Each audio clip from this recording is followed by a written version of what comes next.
सरकारी जमीनों पर कुंडली मारे बैठे बड़े बड़े भूमाफियाओं के चंगुल से सरकारी जमीनों को छुड़ाने के लिए योगी सरकार पार्ट 1.0 एक्शन मोड में आ गई है, जिसको लेकर एंटी भूमाफिया एक्ट लेकर भूमाफियाओं पर कार्रवाई की गई है। और एक बार फिर पूरे उत्तर प्रदेश में योगी सरकार 2.0 के गठन के बाद से लगातार योगी सरकार पहले से भी कड़ा रुख अख्तियार करे हुए है और भूमाफियाओं और अपराधियों को संदेश दे रही है कि किसी भी हाल में बचेंगे नहीं।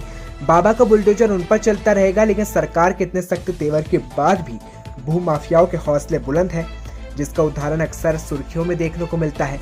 कुछ मामले प्रदेश के जनपद सिद्धार्थनगर के अंतर्गत बांसडी तहसील में अक्सर देखने को मिलते हैं, जहां लाखों प्रयास के बावजूद भी भूमाफियाओं के द्वारा सरकारी जमीनों पर अतिक्रमण करने का प्रयास किया जाता है। लेकिन इसका कारण क्या है? क्या मुख्यमंत्री के फरमान का कोई असर नहीं होता या फिर कोई विभागीय अधिकारियों की शह पर यह सब होता है, या फिर सरकार इनके आगे अभी भी बोनी है? वैसे आप देख सकते हैं कि कैसे बड़े बड़े प्लाटरों के द्वारा सभी नियम कानून को नजरअंदाज करते हुए गैर आवासीय जमीनों को प्लांटिंग कर व्यावसायिक रूप में खरीद फरोख्त किया जाता है। साथ ही साथ अगल बगल के सरकारी जमीनों पर भी लगे हाथ अतिक्रमण को अंजाम देते हैं, फिर चाहे वे सरकारी तौर पर संरक्षित 132 की जमीन ही क्यों ना हो।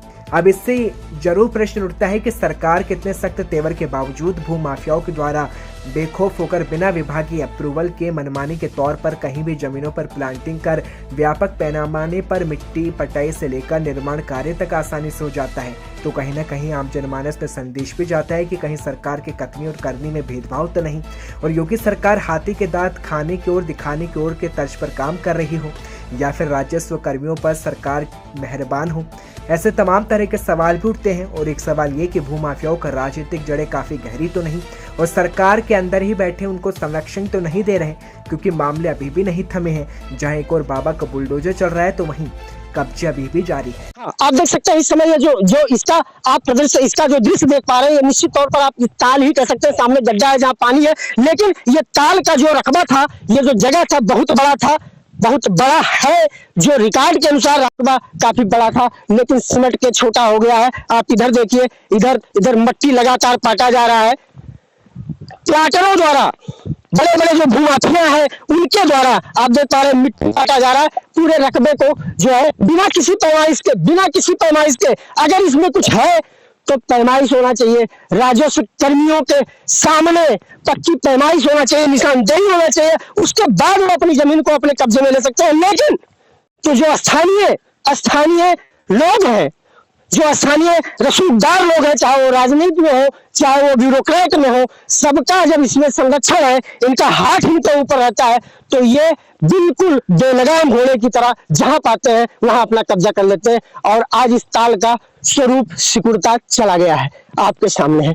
हालांकि एक चीज मैं कहूंगा कि जिस सरकार के इतने सख्त तेवर हैं, उस सरकार की जमीनों पर आज भी जैसे पहले हुआ करता था, इतना सख्त कानून लाने के बाद भी आज भी वही स्थिति बरकरार है। और तमाम राजस्व कर्मी और तमाम अन्य लोग तो मिली भगत से तमाम भूमाफिया इन जमीनों पर अपना कब्जा जमाते जा रहे हैं।